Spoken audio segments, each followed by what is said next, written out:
Bonjour, bienvenue à tous, je suis ravi de vous retrouver en direct de Cannes, du MIPIM, le marché international des professionnels de l'immobilier. On va parler avec deux experts du conseil et de l'investissement pour ce MIPIM édition 2024 qui vient de démarrer. J'ai le plaisir d'accueillir Daniel Vickers. Bonjour Daniel. Bonjour Fabrice. Vous êtes associé de Primexis, cabinet Primexis, et dans la division Investment Real Estate. Bienvenue à vous. À vos côtés, Alexis Gasto. Bonjour Alexis. Bonjour. Associé également, mais pour la division Real Estate Advisory, toujours chez Primexis. Alors, première question, c'est pour vous Alexis. Est-ce que vous pouvez nous présenter Primexis ? Oui, bien sûr. Donc Primexis, c'est un cabinet de conseil opérationnel et d'expertise comptable spécialisé. Alors, on a la particularité d'être uniquement à Paris-La Défense sur un site unique qui regroupe environ 400 collaborateurs aujourd'hui. Et donc, on est expertise comptable spécialisée. Dans nos spécialités, nous avons justement l'immobilier. On a la chance d'accompagner des clients à la fois français ou étrangers, asset managers, investisseurs, sociétés de gestion de portefeuille. Et on couvre un large spectre de services qu'on évoquera sans doute après ensemble. Bien sûr, et ça fait 46 ans que ça dure. Ça fait 46 ans que ça dure, effectivement. Je n'ai pas la prétention de dire que j'étais là dès le début, bien évidemment. Mais on a la chance d'avoir une vraie stabilité, dans les équipes de direction, également dans les équipes de management au sens large. Et on a une vraie confiance de nos clients qui sont essentiellement des grands comptes. J'ai tendance à dire que l'expert comptable, c'est un peu le médecin généraliste des sociétés. Nous, on aurait plutôt tendance à dire qu'on est des médecins spécialistes, type ophtalmo ou cardiologue. Ouais. Quelle taille aujourd'hui, quelle dimension ? 400 à Paris, et on fait 50 millions de chiffre d'affaires en 2023, une croissance d'environ un peu plus de 13% cette année.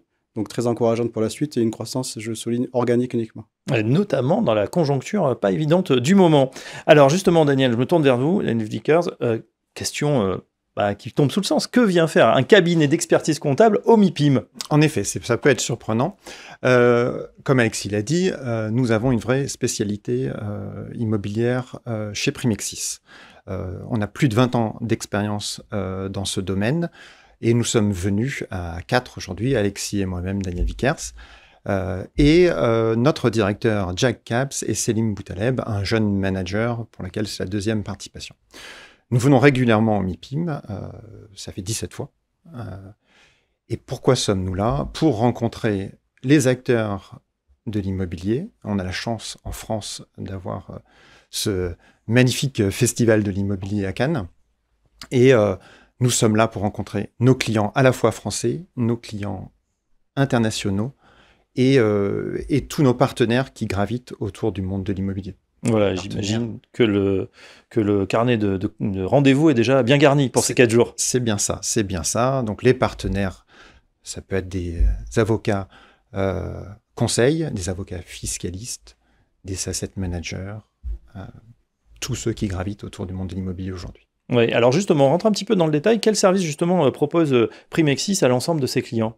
Alors les services que nous proposons, on peut les décrire sous la forme de la gestion de fonds immobiliers, ce qu'on appelle l'investment real estate, le transaction service, tout ce qui est assistance à l'acquisition et la cession de structures immobilières, ainsi que le conseil, le real estate advisory. D'accord, on va justement détailler maintenant en quoi consiste par exemple la gestion de fonds immobiliers, investment real estate, dont vous assurez la direction. Oui, l'investment real estate, ça représente 50 personnes, 2 associés, 3 senior managers, une très belle équipe qui ne fait que de l'immobilier aujourd'hui.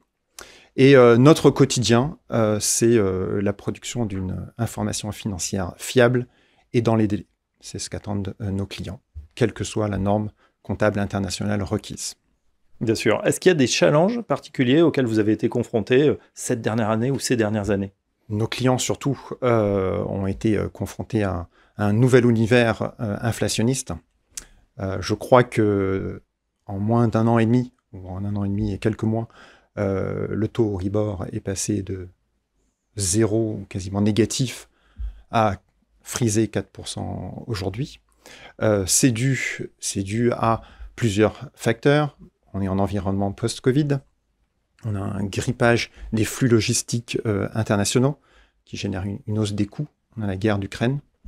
Le challenge pour nos clients, c'est d'être confrontés aujourd'hui à des baisses de valeur du fait de la hausse des taux. Ceci entraîne une hausse de la charge d'intérêt de nos clients et des problématiques qui peuvent se poser en termes de ratio d'endettement, le fameux loan to value. Bien sûr. Ils ont eu du coup des difficultés particulières. On vient vous voir à ce moment-là pour réévaluer ces actifs. Alors, surtout, effectivement, c'est là où se joue notre rôle de conseil. Il y a des problématiques de dépréciation qui existent aujourd'hui, d'actifs et de titres de sociétés immobilières. Et quasiment tous nos clients nous ont appelés, ou alors nous les avons alertés sur les problématiques comptables et fiscales sur ce point. Et un petit mécanisme qui existe aujourd'hui en termes de déficit, c'est-à-dire lorsque la conjoncture ira mieux et qu'on reprendra ces structures, il y a une problématique impôt qui peut se poser lors de la reprise des provisions. Bien sûr, on parle beaucoup aussi de la promotion immobilière qui est en crise. Que vous disent vos clients promoteurs? Ce que nous ont dit nos clients promoteurs il y a quelques mois, c'est une vraie difficulté à trouver des projets, une vraie difficulté à les financer. Un de nos clients m'a raconté une anecdote où il est allé voir son banquier qui lui a dit à partir du moment où vous commercialisez 80% de l'actif, on est prêt à vous financer. Sachant qu'il apporte 20% en fonds propres. La conclusion, c'est que les banquiers ne souhaitaient pas, à cette époque, financer ce type d'opération. En effet. Un mot, Alexis, également des difficultés que peuvent rencontrer le monde de l'immobilier en ce moment? Oui, tout à fait. Nous, on a tendance à assister les asset managers et les investisseurs, et on peut dire qu'on est tous passés à la machine à laver ces derniers temps. On parlait du post-Covid, c'est quand même un changement d'utilisation des bureaux. Donc, le secteur tertiaire a beaucoup souffert. On parlait de l'inflation, de la guerre en Ukraine. On a aussi, pour nos amis investisseurs dans le tertiaire à Paris, le sujet du PLU bioclimatique, avec des sujets de réaffectation d'une partie de surface de bureau pour les immeubles qui étaient pastillés. Et enfin, nous, ce qu'on voit, là où on assiste beaucoup, nos clients qui sont souvent des fonds d'investissement, c'est qui dit une crise de la dette, dit un coût de l'emprunt plus élevé, donc une valeur sous-jacente immobilière qui s'est dégradée. Et ça a posé des problèmes pour certains de nos clients des fonds. Donc, on a dû trouver des solutions. Dans les solutions pour les fonds, il y a se refinancer, c'est-à-dire aller renégocier la dette auprès des prêteurs tiers. Et il y a aussi convaincre les investisseurs que ce n'était pas le bon moment pour vendre et pour liquider le fonds. Donc nous, on a assisté nos clients pour travailler sur des business plans, travailler sur la préparation des AG, des boards pour modifier les règlements des fonds, et puis aussi travailler à la renégociation ou à l'identification de nouveaux tiers bancaires pour refinancer l'ensemble du portefeuille. D'accord, on le voit dans cet environnement mouvant, complètement chamboulé, avec ce nouveau paradigme des taux. Peut-être qu'ils étaient allés trop bas. Aujourd'hui, ils sont assez élevés. Comment vous vous en sortez Primexis, qu'est-ce que vous amenez en termes, pour répondre justement aux challenges de vos différents clients? Daniel Vickers. Notre activité se porte bien. Que nos clients aient des contraintes ou des opportunités, ils ont besoin de leurs conseils. Nous avons eu nombre d'opérations à traiter ces derniers mois avec nos clients, notamment la cession d'un actif distressed pour un prix symbolique et toutes les problématiques comptables et fiscales qui se posent, d'abandon de créances, de write-off de l'actif et ce type de problématiques. On parle maintenant de la deuxième division, tout ce qui est transaction de services. Justement, est-ce que vous pouvez nous en dire un mot? C'est un peu le pendant des contraintes. On a aussi les opportunités. On a des clients qui se positionnent sur des actifs en difficulté.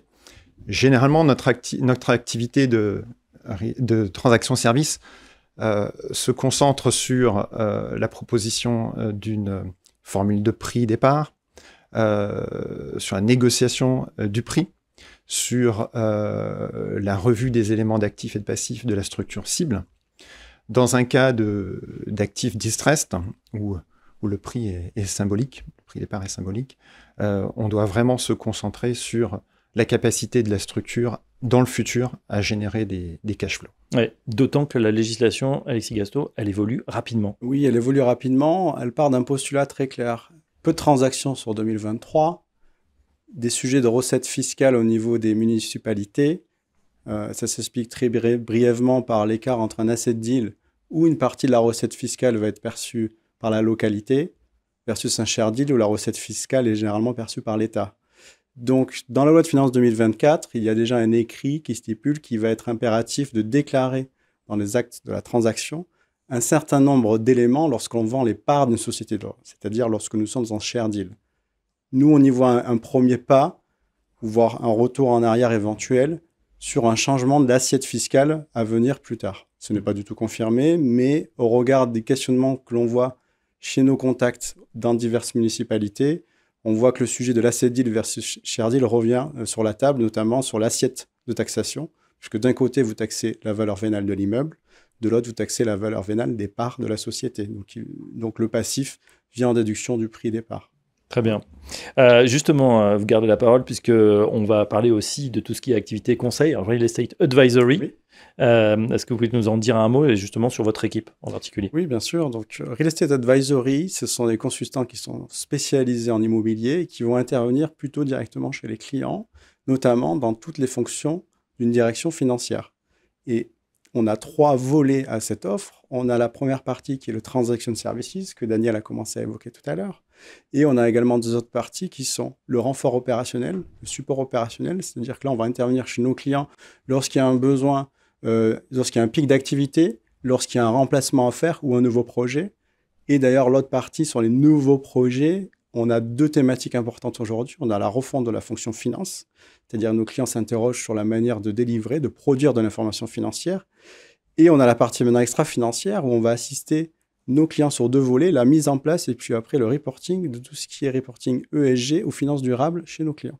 Alors justement, c'est vrai que le ESG, on en parle beaucoup, ces critères environnementaux, sociaux, sociétaux et de bonne gouvernance, plus qu'une tendance, ça s'est vraiment ancré maintenant dans le paysage. On parle même de valeur verte des immeubles.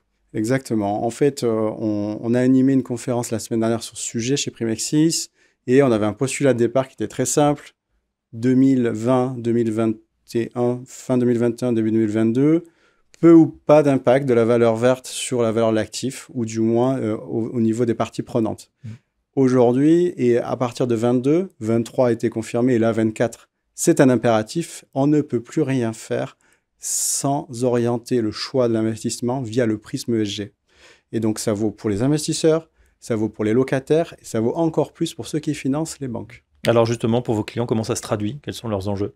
Leurs enjeux, c'est très simple. Il y a la collecte d'un côté, donc réunir le capital, notamment lorsque vous êtes sur des fonds que l'on va appeler retail, plutôt ouverts, mais ça vaut aussi pour des fonds fermés ou professionnels.